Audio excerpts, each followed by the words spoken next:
Staying closer to you, I guess. Uh-oh. That's nice. Hello, everybody. I am so sorry. Welcome to the world of technology. We are running 5 minutes late, but we're going to make up the time by having two exceptional guests. So you are now on CB Bowman Live, and today's topic is Challenges of the C-Suite. Welcome, everybody. And I'm just laughing hysterically at how things could go wrong with technology. Well, And I'm so thrilled that things are going so right, CB. We're all here right now. So we are so delighted that you're doing this program, and we so appreciate the thought leadership that you show. So we're happy to be here and support your amazing community. thank you. Thank you so much. Well, I don't want to make you nervous, but this could reach over 7,000 people on LinkedIn. Wonderful. Wonderful. We enjoy having them in the conversation. We'd love to talk to each and every one of them, and we'd be supremely disappointed if it were fewer, actually. So we're all on Zoom calls and StreamYard every day, and what a great way to connect with people you'd never necessarily get to meet in person. Absolutely. I think it's much stronger than standing on a stage and talking to zillions of people. You know, you don't get to really see what they're about, see their face expressions, see where they live, and really understand them. Yeah. So, listen, everyone, I just want to welcome again Bonita and Mark Thompson. They are extraordinary people. I am actually, because their resumes, their bios are so rich, I'm going to ask them to introduce each other. So, Thank Bonita, you. I'll introduce Mark first. that sounds like a plan. Mark has been given the title of the world's #1 CEO coach. He coaches CEOs and C-suite professionals all around the world, and recently 24/7 with COVID, because it's just been so much demand for C-suite coaching due to the pressures that people are under. Mark has also been a part of the Stanford, what is the name of the institute? Well, it's a university. That's a little thing across the bay. This just shows. I went to Berkeley. She went to Berkeley, and there's kind of a thing between the two universities. Which you think, what's that little school across the bay? And I get that. I know you're huge. And she studied under Janet Yellen, the Federal Reserve Chairman at Berkeley, University of California, Berkeley. So she's hot stuff, and I'm from the farm across the street. Yeah. So I love it. What is the Venture Lab. The Venture Lab. Thank you. Couldn't think of the name of it. We do ventures in Silicon Valley too. That happens here. Bonita and I are going to stick together because I'm going to be speaking at the alumni annual conference for Berkeley. So, Oh, wonderful. Okay, all right. Wonderful. it's 2 against 1, Mark. Well, it's more than that. You guys are so many orders of magnitude. They have parking spaces around University of California back when we used to convene at actual locations, back in those Yes, days. back in the day. And they have what was like NL. NL, which stands for Nobel Laureate. And you can only park in that parking place if you have if you're a Nobel Laureate. Are you serious? Yeah, no, they have so many Nobel Laureates, and that's one of the perks of getting that award is that you get parking. Yeah, we don't pay them, but we can give them parking. You changed the world. You created world peace. You get keys to a parking space. Yeah, that's great comp. I'm going to work on that. Okay, Mark, you get to. Oh wait, you didn't tell Bonita. You didn't tell us about his past. How did he get to where he is? How did he get to where he is? Well, he has a background in journalism, and he has spent an entire career helping corporations get the word out to their investors regarding why their company is so powerful. And he has spent the last 20 years coaching CEOs on multiples of issues, not just investor relations, but also in human resources and in staffing and multiple issues. So it was a natural transition to go from looking at investor relations into coaching CEOs and C-suite professionals. So, we have to teach our friend, we have to not teach, we have to tease our friend Marshall Goldsmith because are you infringing on Marshall's space, coaching all these C-suite people, Mark?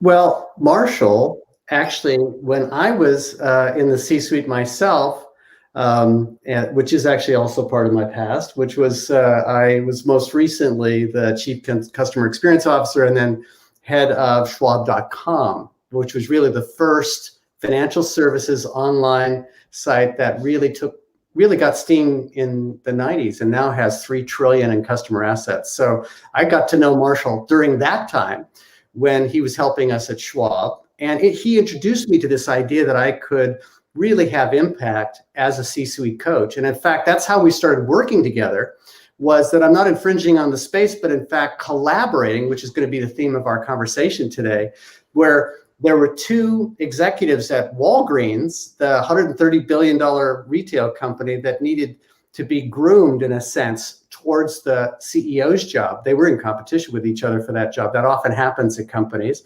And you couldn't have the same coach for both.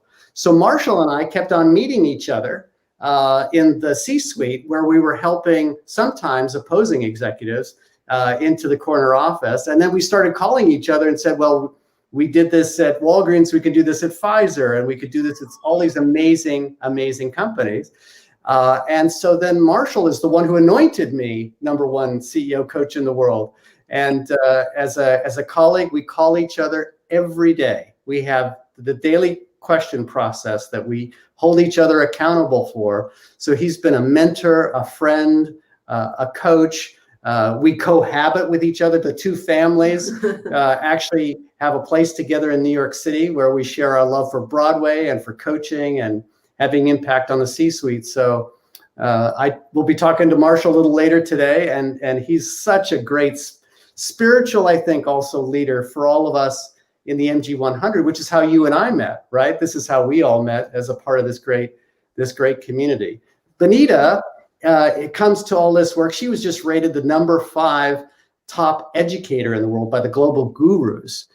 She is in the doctoral program at the University of Pennsylvania right now, where she's helping influence what we've learned now from her academic chair right now. She's developing research around a whole new construct in research, in leadership, for the first time ever. Can you believe, and she'll talk about this, it's the first time there'll be any research on collaboration in the leadership literature.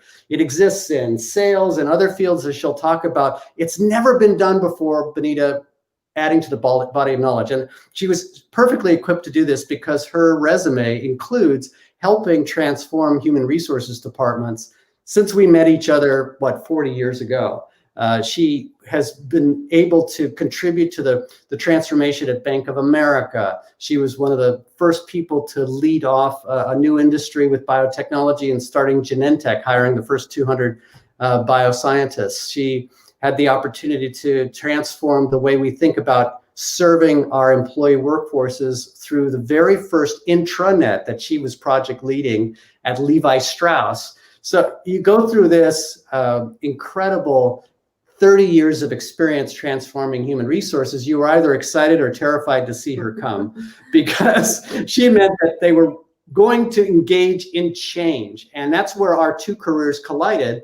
I had the opportunity to graduate from communication and marketing and into the role of being an operating executive, running operations, getting to know boards of directors and high-powered investors. And she had 30 years in human resources. So we wrote what became a New York Times bestselling book together for the first time 12 years ago, called Admired, talking about how you can really be admired, respected, and valued for the work that you do. And CB, you're one of those people we admire most, and she's thank you. You know, I have to tell you, I'm tearing up because, and you know, I'm supposed to be a real hard woman. I have never heard, and I'm going to go there, a man talk about his wife's work with such clarity and love. I'm tearing up because it's so needed and so appreciated. Hmm. And so I'm going to vote you second husband of the year. Mine is the first. Yay. Boy, was that Good the right job, answer? CB, good job. Yeah, you went from being so generous to us, and that made a great segue there. So I think that was double. That's a good Yeah, you may not be a hard woman, but you are a badass. So great job in stepping up in all the relationships that you have on the platform. Well, I am so proud of Bonita's work, and I think it is a time now to really be celebrating collaboration. And one of the reasons why we show up today this way is the same reason we showed up together at the conference board earlier this year. And we've been showing up all over the world, from Abu Dhabi to Singapore. We've been doing co-presentations because we think it's supremely ironic to talk about working together and collaborating and helping people learn to become better teams in the C-suite, and then showing up there, yes, waving our own flag as individuals. Well, I have to say, when I first reached out to you, Mark, to do this program, I was kind of nervous. I said, he's a big shot. He might say no. Just ready yourself for this. And your response was, only if Bonita can join me. And I thought, oh my God, what a fabulous answer. And I went, I wasn't planning it that way. I was actually planning on having her separately, but this could be very cool. So let's go. Let's go. Let's do this. Let's talk about collaboration together. Yeah, what does that actually look like? Yeah. So listen, here's my standard question, and I want to do that, but I really want to spend time talking about Bonita's work because I think it's so important in many facets. Mm-hmm. So let's start with, what do you both see as the 3 highest challenges that people in the C-suite have? Let you kick that off. She's going to let me kick that off. Thanks for the encouragement and the permission at the same time for that. I see our work in our collaboration together as being a person who goes deep with the research, and that collaboration really extends to her, helping to think about the new frameworks in which we can help the C-suite perform at its highest level. And so, in a sense, I'm like the clinical doctor, and she's the research physician who's really planning out the new breakthroughs in neuropsychology. She'll talk about some of that neuroscience today. And I'm every day applying it with the relationships that I have with boards and the C-suite. And I'd say the 3 most difficult things are something that we talked about just even before this session, which is we've been dealing with, depending on how you want to count it, what do we have? 2, 3, 5, 12 different pandemics. 5. I'm going with 5, but I think I'm almost up to 6. Yeah, I was going to say. So that's a lot of change for the world to absorb. Now, not that change was already a stranger to the C-suite. I'm constantly reminded about how Gandhi said we have to be the change we wish to see. Mm-hmm. A lot of wonderful philosophical conversation about how change is the only ever-present status that we have to deal with in our lives and in our work. And that happens really in an extreme way in the C-suite, because what it means is that her or his job in the C-suite, the chief executive, her days are numbered and his days are numbered. And I think we do forget, we think we're talking to power there, but we're actually talking to a person in a foot race to manage and embrace, at best, change. And as we talked about at the conference board in New York, that person, the CEO, is the only person who has 12 bosses. So you don't have just one boss. If you thought it was hard to manage one boss, imagine having 12. So to a large extent, it's like running for a political office, because you have to lobby and find out where the strengths of each of your board members are, and find out the strengths of your staff. And so you're the bottleneck of the funnel in both directions. Yeah. So let me just ask you, when you say 5 bosses or 6 bosses, are you referring to people sitting on the board, or are you also referring to employees and colleagues, or how are you dividing that? Yes. So at a minimum, you have the people who are sitting around the boardroom table, And at a maximum, you have all the other stakeholders that are essential for the success of this business. And this organization doesn't sustain unless it can somehow inspire and recruit people to make the voluntary choice of coming to work for you, coming to do business with you, and coming to be a governance or fiduciary role on the board of directors. What we were talking about at the conference board was you have to deal with these different stakeholders in very different sets of metrics that are all with a very crude instrument of your success or failure. We can kind of promote and pay you, or we can fire you. There's not that much coaching that is involved, and there's not that much advisory that there can be involved. So when we do our work together in the C-suite, it comes at the opportunity of getting to know each and admiring and loving and respecting each of those stakeholders in the context of their contribution to the long-term growth and change of an organization.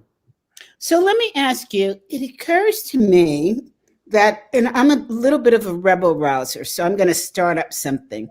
It occurs to me that people in the C-suite did not recognize the bottom of the ladder as stakeholders previous to COVID-19.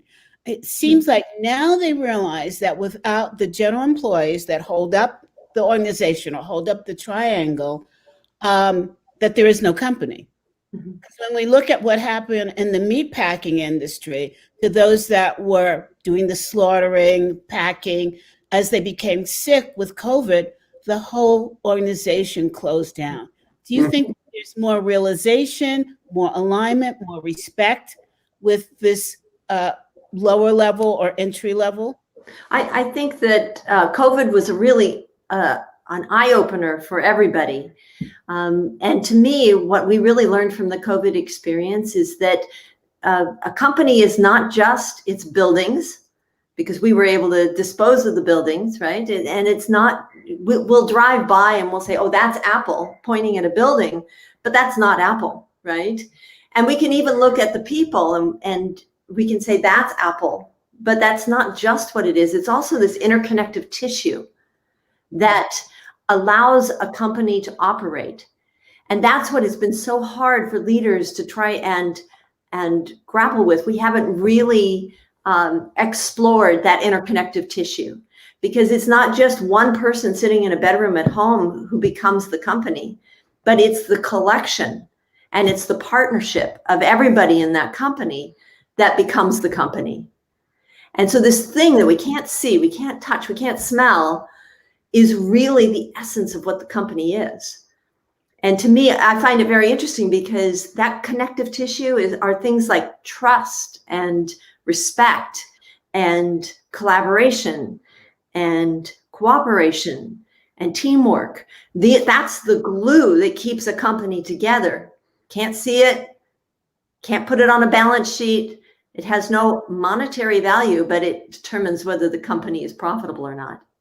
So, or even exists in COVID. Yeah, and I would just add, I think that is what is driven by a strong central core purpose.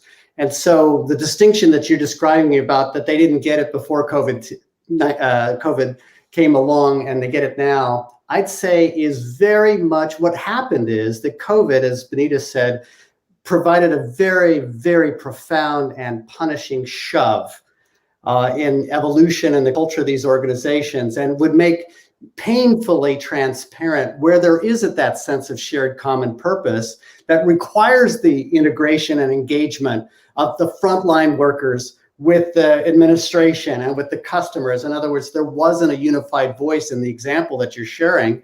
And it was a problem before, and there has been, it's been exposed in the past, but it's never been so universally profound. I'd say there are many businesses that got that memo earlier, and many businesses that operate different. You know, our colleague Gary Ridge from WD-40, here he is just in, you know, the oil business. He gets the highest engagement scores from those very same employees, and he's selling oil. Well, why is that? Because he's really been very much engaged all along in realizing he doesn't have a business if it weren't for exactly those people you're talking about who are serving customers and delivering a quality product. And that's where, you didn't see about him in the headlines in a negative way, because this is I guess we'd say crises really create the test and transparency. There's no place to hide. And that's not a bad thing, actually. So here's the question. If a company, we won't say which company, but let's say, and we're comparing large and small companies. Right. If you haven't created this interconnective tissue, yeah, and you haven't been able to engage previously, yeah, is there any hope in making a change now? I mean, have people just totally lost trust in organizations? Not even close. I would think that there could be more trust now. Yeah, we are it's a finding test. that this face-to-face interaction that we're having, the opportunity to be asynchronous in our work, is allowing us to partner all around the world, not just with the people who are sitting right next to us. And that has its own challenges, as you know, CB, yes. because finding a way to partner with somebody who's from a completely different culture is already difficult. It's already difficult, but now we have to do it through the computer. We can find that trust through our respect of other cultures. We can find that trust by learning a lot about the people who we work with and finding out what their motivations are and what they value and how they feel about things. And we just need to take the time to do that. We just talked to a chief executive who said that she now is able to parachute into the kitchenettes and basements and back rooms of people's home. And I had another chief executive who's leading the transformation of a technology company. He said, I didn't before always feel like I had permission to get personal. And now I'm saying, whose guitar is that? And whose bicycle? Oh, and then the little one comes in and jumps on your lap. And rather than being stuck in the back of a factory waving as the entourage of the chief executive passes, or be stuck at a microphone in the back of a big ballroom, all of a sudden, like what we used to call Hollywood squares, where there used to be a picture of all the celebrities, you're now side by side, just as we are in this call, side by side with power, and heard by that power and inescapable. And they're going to take a screenshot and says, hey, I was just on with CB. And I'm speaking to power here, and I'm getting a chance to air my views. I'm not pre-curated either. It wasn't like who could step up to the platform or to the microphone.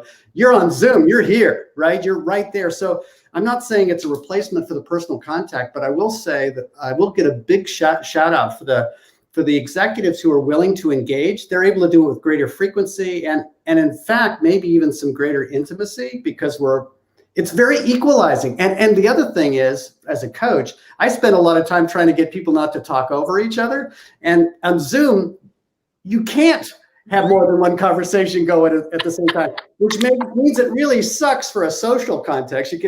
Now you can have these little rooms and so forth. And yet, isn't it nice to have what the Native Americans used to call like the talking stick? I'm going to hand that to you. The Aboriginals would say like, okay, it's your turn. No. Bonita's talking now, Mark. She's still got the stick. And so I think that is maybe one of the unintended powers of this capacity to digitize. That means that you could be in Mumbai today. I was in Dubai this morning. I went to Karachi after that. Then I went to New York City, and here we are in Silicon Valley now, convening in the same room. And with somebody from Pakistan on the call. Sorry?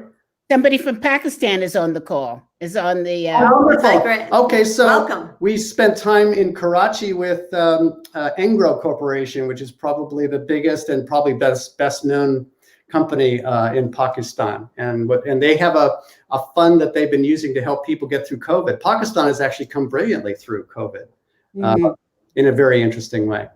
It's interesting. I'm going to go back to executives feeling like they can't infringe on the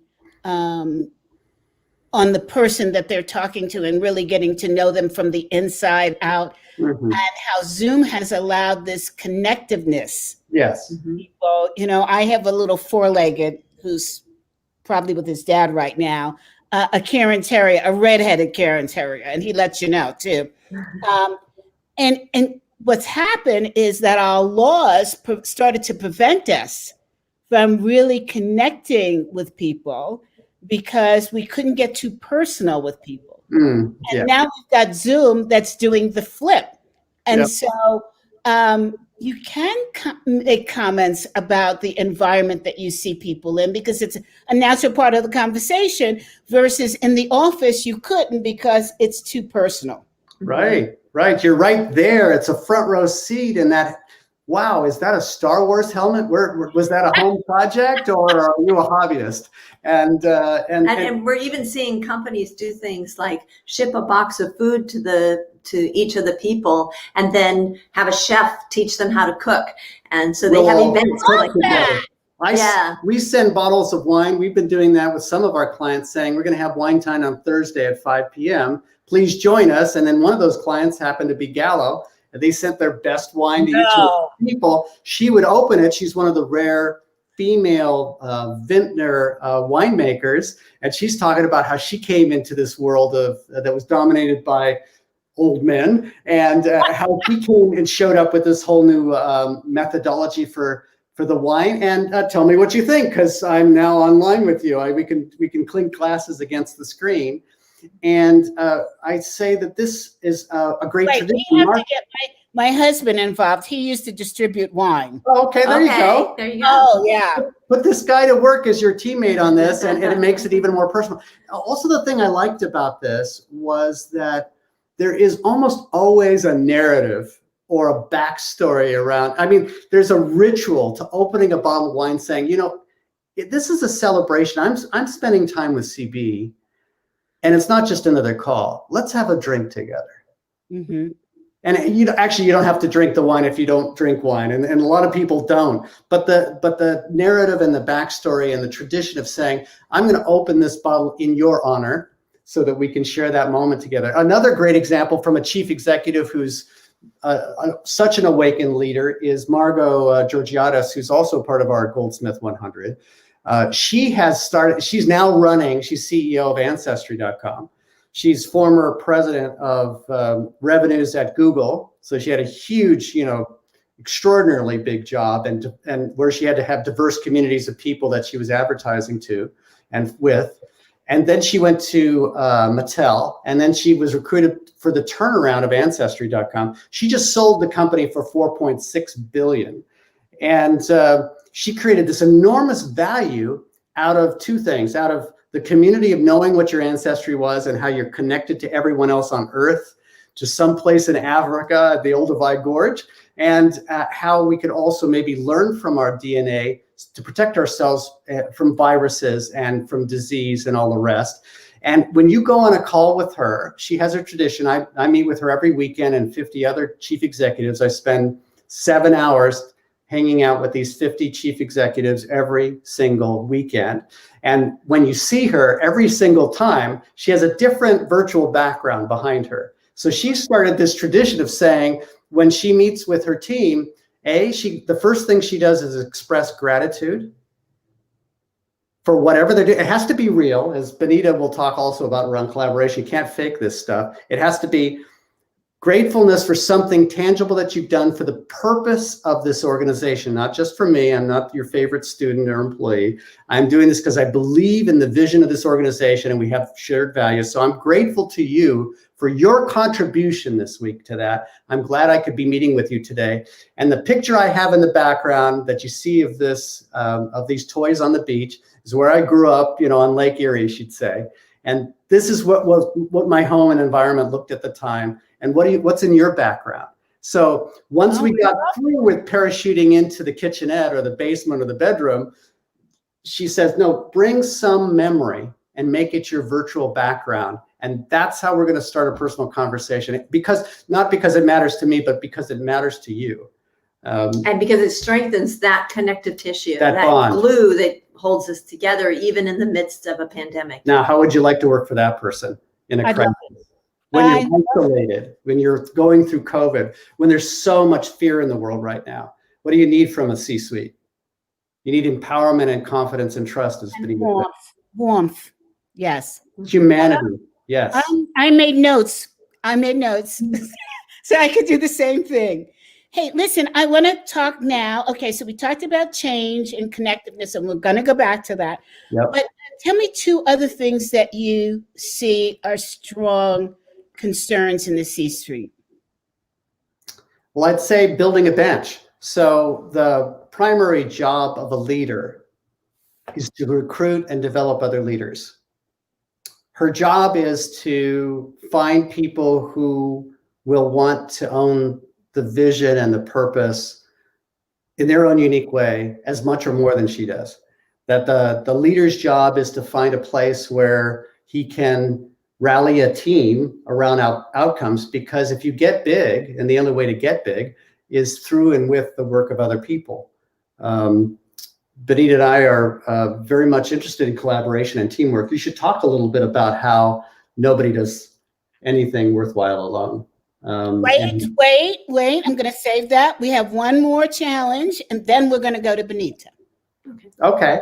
So this idea of building that bench with a shared vision, and some people call it succession planning. I call it building a bench, because it really is about having people who share a vision, but own it, and frankly, are better at it than you are.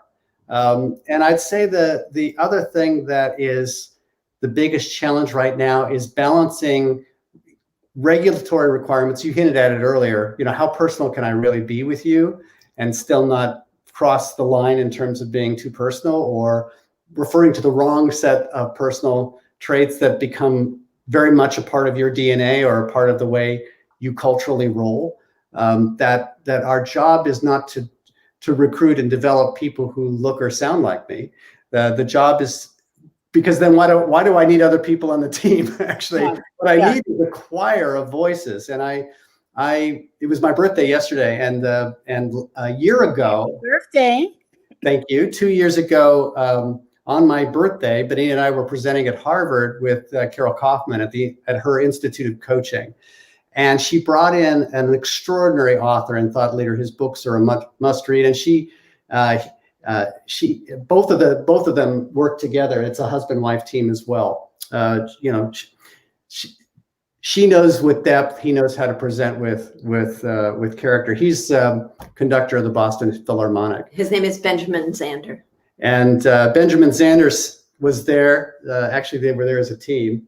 And he was explaining to the group how to sing happy birthday to somebody that you care about and that you want to energize.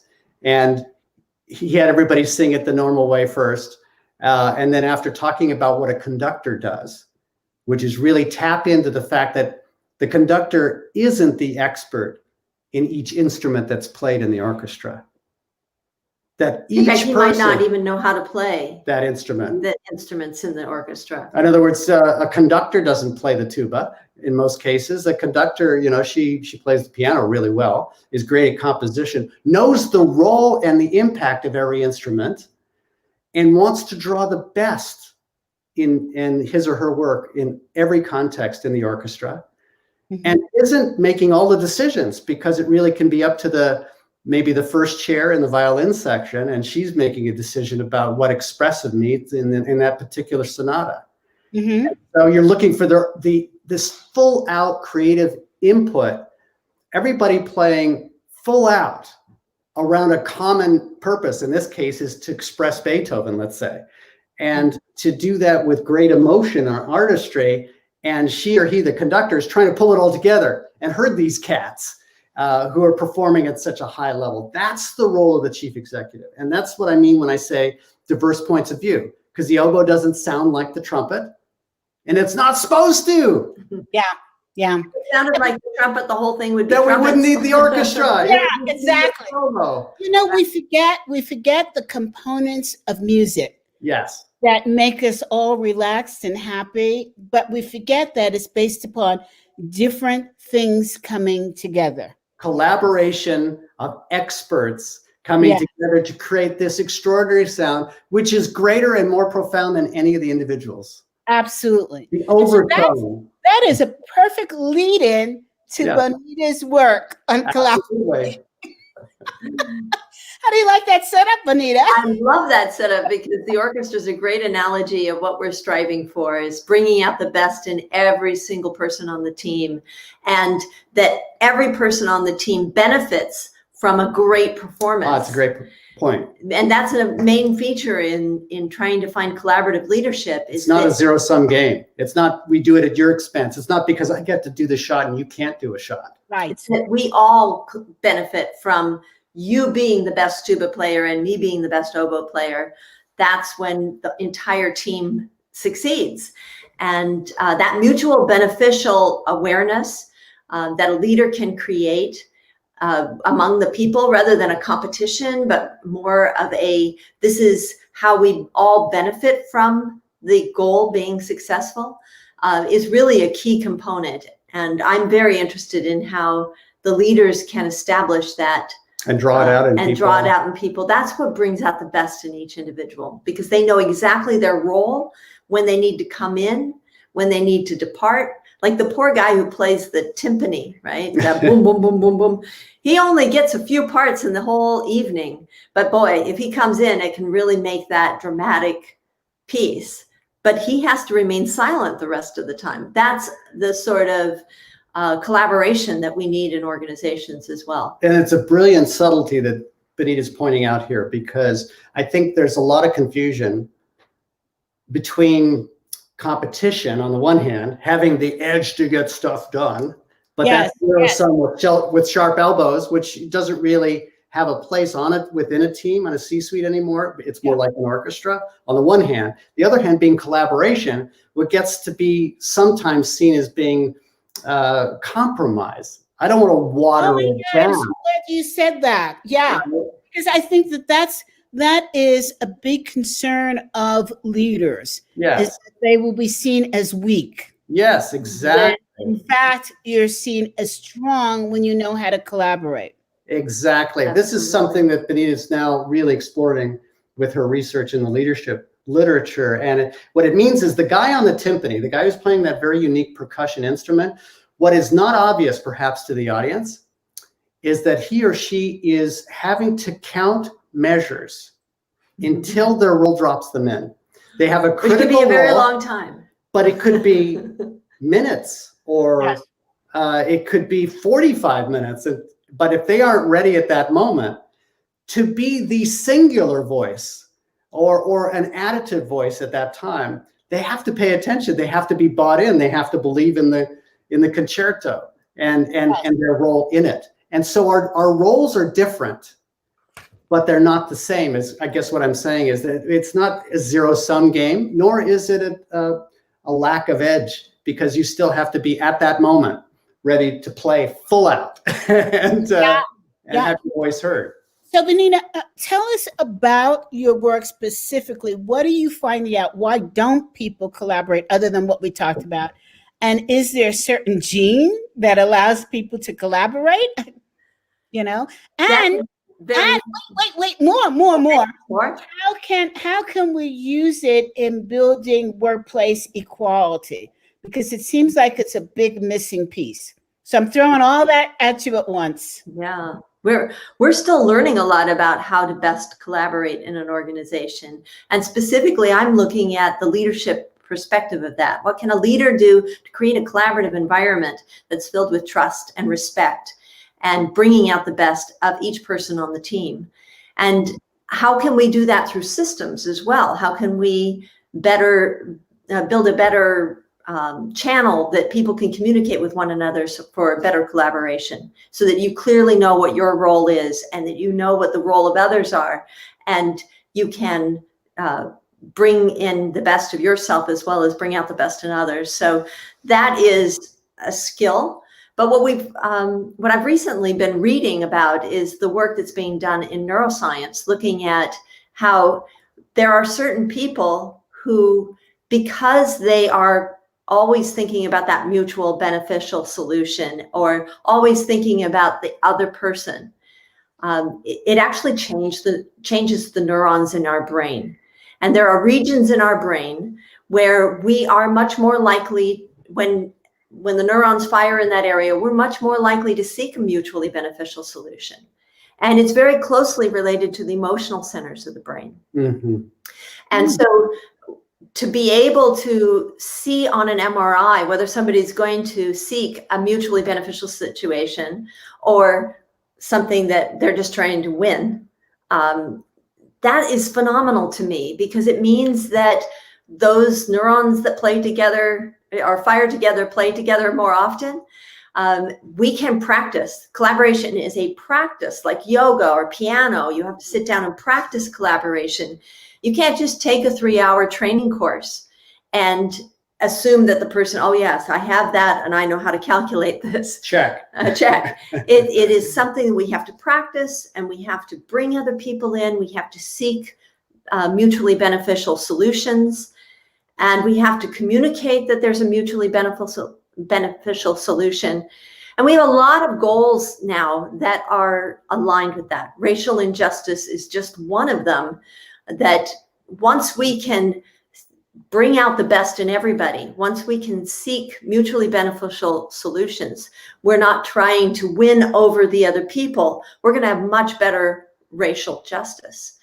COVID-19, if one person is left on the planet with COVID-19, we are all at risk. And so that is a collaborative problem that requires collaborative solutions. We have to come together. We have to seek the benefit of everyone on planet Earth. Climate change is another one. We will experience more and more severe weather if we don't come together and seek collaboration and seek a mutually beneficial solution for everybody. So I think we have a lot of situations that are coming our way. Many of the crises that we're dealing with right now are because we have not perfected the skill of being collaborative. And I think the first step in being collaborative is understanding that we are not all the same, that we are very different from one another. We have very different experiences. We have different interpretations of those experiences. And so understanding that, I may really like skydiving and you prefer piano playing. It doesn't make either one of us right or wrong. It just means that we have preferences, that we have values that are different, and that we can use that to come up with a comprehensive, total solution rather than a fragmented solution where, no, you have to do it my way. That's just seeing it from one perspective. We want to see from all the perspectives. So that's what we're striving for in collaborative leadership, is bringing out the best in each person. One of Mark's favorite shows is Star Trek. And it's his favorite show because he says when somebody goes berserk for some reason, they've been taken over by an alien species or whatever, people don't stop and go, he's weird, label, and then discount him. Instead, they say, why is he behaving this way? He's never behaved this way in the past. And they try to find solutions and work with the person. I think that's what we're striving for. I think one of the huge problems that comes from racial inequality is that we label people. Oh, this person is white or black or Native American, and so they behave this way. And those labels don't always fit individuals. But when we start to see that everybody is an individual with unique experiences and unique ways of perceiving those experiences, then we can start to respect them and bring out the best and harvest the best and work in a collaborative way. So, wow. Okay. I'm not even sure where I'm going to start because it's so rich. But here's where I want to start, is that you said it takes practice. Are there exercises that we could do to increase our ability to collaborate? And can you share some? That's a great question. I think, first of all, understanding that everybody is different and trying to find out what other people value without judgment. I know, CB, you're in my life process review club. And every week we get on the phone and we talk about what we want to achieve and how well what actions we've taken to achieve that. And in that process, we learn a lot about other individuals and what they value. And there's no judgment about the goals that they're trying to achieve. There's only support. And I think that sort of work environment where I understand that you want to write a book and you want to spend more time with family or whatever the goal is that that person has set. We don't judge it. We just say, oh, I think I have these tools in order to help it. So understanding that other people have different values, taking the time to sit down with them and find out what those values are, try to find out what goals they're working on and how you can be supportive to them. These are all exercises in practice in collaboration. It's easier to focus more on difference than it is to go deep on appreciating and knowing why that oboe player is so gifted and why that violinist has such a remarkable way of interpreting this piece of music. And Bonita's work is inspiring to me in that regard because, once again, it's not a zero sum. The work that we've done in Silicon Valley for our entire lives, they call us disruptors.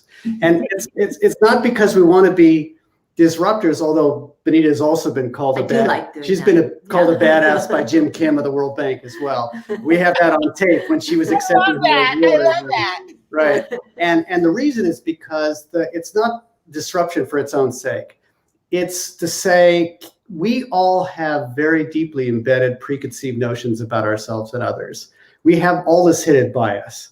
And that the innovator's dilemma, because I can't speak to racial issues at all, but I can speak to the innovator's dilemma. The problem with change is that we've not had a habit of realizing that that is something worth doing, that it's always a problem to protect ourselves from, to brace for change rather than embrace our differences, to drive that change rather than be run over it. And so when we're trying to have a diverse workforce and include all these different voices, that's the power. That's what Marshall Goldsmith, Bonita and I held this CEO Summit 2 years ago in 2018 out here at Stanford. We called it How to Silicon Valley. And the thing about it was that really struck people was how many diverse voices there were. Oh my goodness, I hadn't thought about. Yeah, we have people from all over the world who come here to invent and to find other people who want to invent. 80 different languages represented. And the diversity of those voices is the power of it. And it's not about being comfortable. It's about going deep and learning about the power of the differences. It's about aligning them towards common objectives, not deciding that one way is right, but that we all need to be a choir to have that outcome. That we want to be the best orchestra in the world. That we're going to be, I think you were saying earlier, you're going to be the best life process review group in the world. I expect nothing less of you and Bonita working together that way.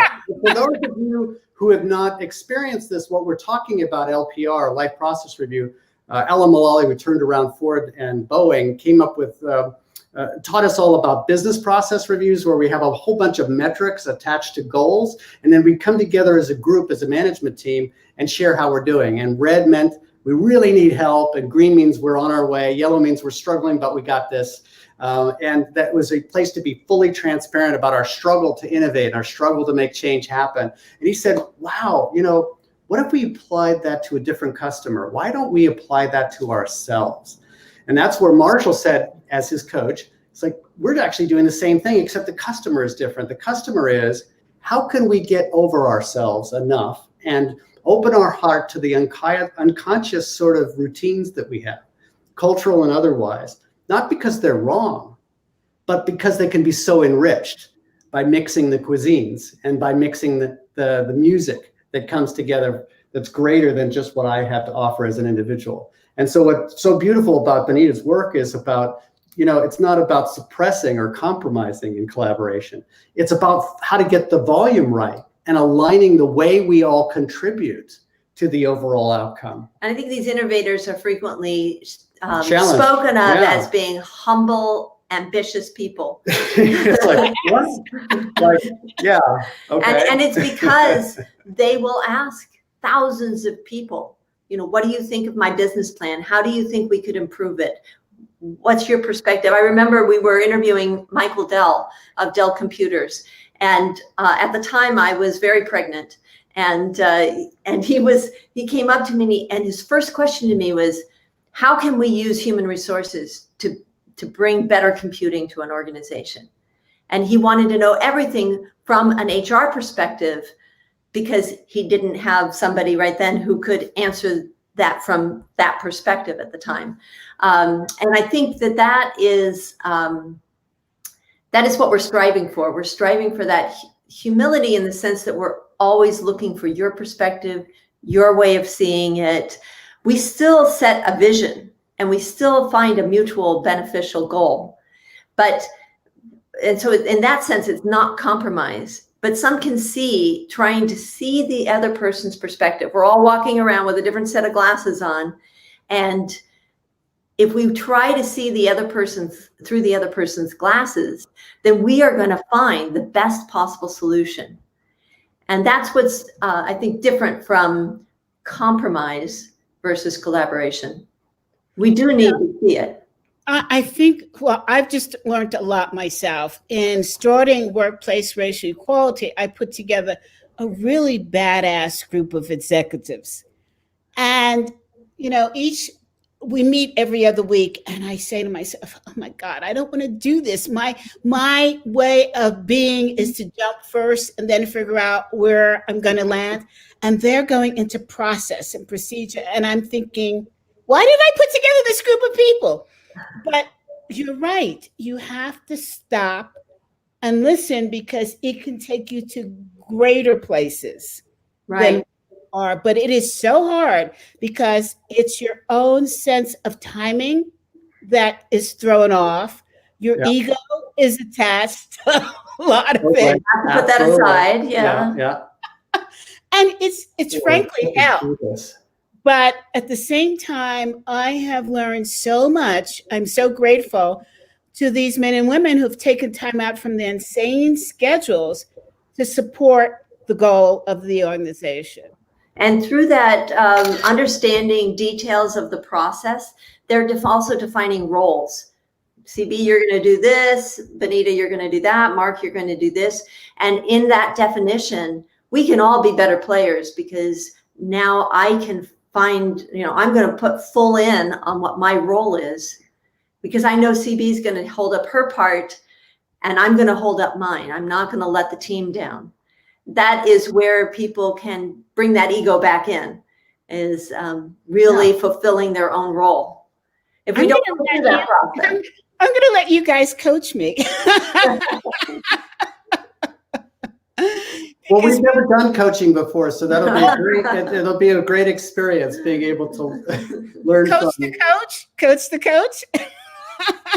Absolutely. I love it. Now, you also said, Bonita, the ability to bring others in, and how, oh God, we only have 2 more minutes. And this is so fascinating. So I guess you'll both just have to come back. I mean, it makes sense to me. Yeah. But I want to get in, bring others in. How do you do that? What do you mean by that? Well, that's individual. Each individual you bring in a different way, right? Because it's a process of finding out what they really care about, what really motivates them, what they value, how they feel. And then you can sell them on the mutual goal. Mm-hmm. If you don't take the time, we've all had that salesperson, they just talk. Yes. And they are the best thing since cream cheese, and they can do anything, anywhere, anytime. And you kind of walk away going, gotta go, have another call.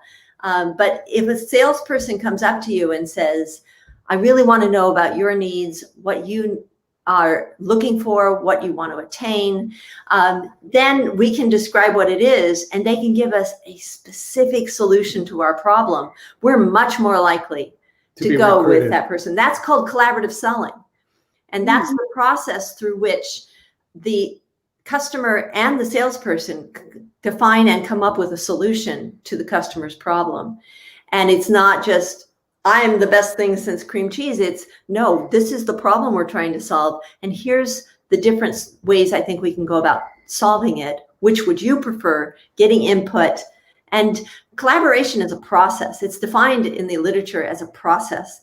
And it's an iterative process. So we start out thinking this is the goal, and then by working together and redefining roles, maybe we change the goal, maybe we change the roles. So we are able to adapt, and we're flexible.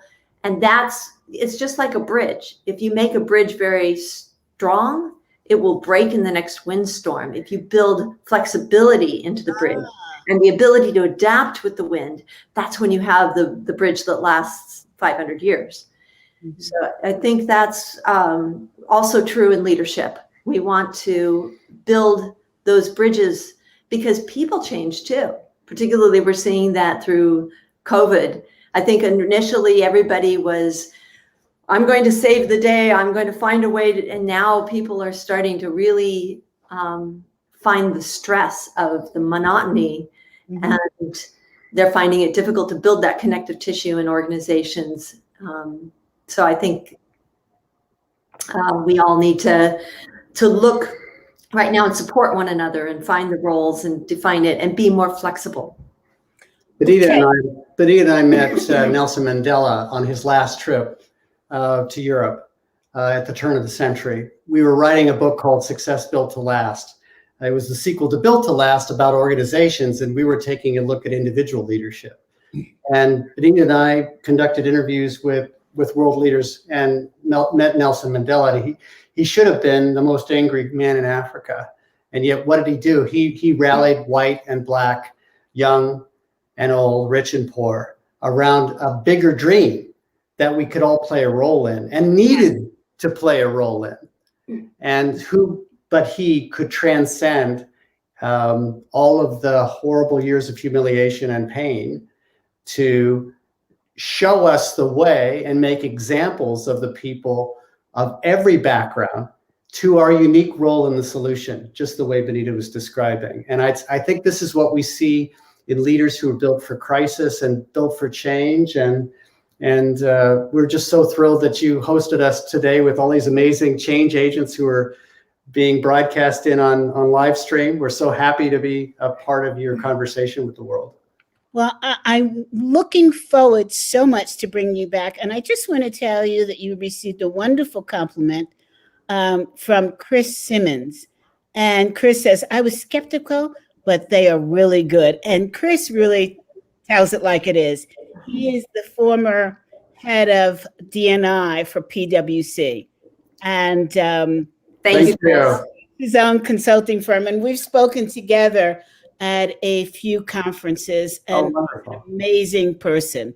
Well, we're honored. We're honored. It means a lot coming from all of you. Yes, yes. Thank you, audience. Thank you, Bonita and Mark, for such an inspiring and heartfelt and fun interview. And I am so much looking forward to both of you coming back. And I look forward to building an even stronger relationship with both of you. Thank you. We look forward to that. Thank you. And to the audience, this has been CB Bowman Live. We'll see you next week. Bye now. Bye. Thanks.